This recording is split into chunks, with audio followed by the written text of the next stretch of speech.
Praise the lord అండి. నేను HKL గ్రంథం నుండి 44వ అధ్యాయం 28 నుండి 30 వచనముల వరకు చదువుతున్నాను.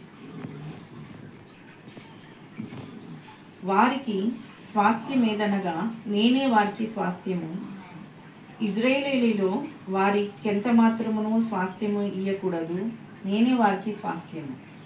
నైవేద్యములను, పాప పరిహార్థ బల మాంసమును, అపరాధ పరిహారార్థ బలి మాంసమును వారికి ఆహారమవును. ఇజ్రాయేలీల చేత దేవునికి ప్రతిష్టములగు వస్తువులన్నీ వారివి. మీ ప్రతిష్ఠితార్పణములన్నిటిలోనూ తొలిచూలు వాటి అన్నిటిలోనూ మొదటివియు, ప్రథమ ఫలములన్నిటిలోనూ మొదటివియు యాజకుల వగును. నీ కుటుంబములకు ఆశీర్వాదం కలుగునట్లు మీరు ముందుగా పిసికిన పిండి ముద్దను యాజకులకు ఇయ్యవలెను.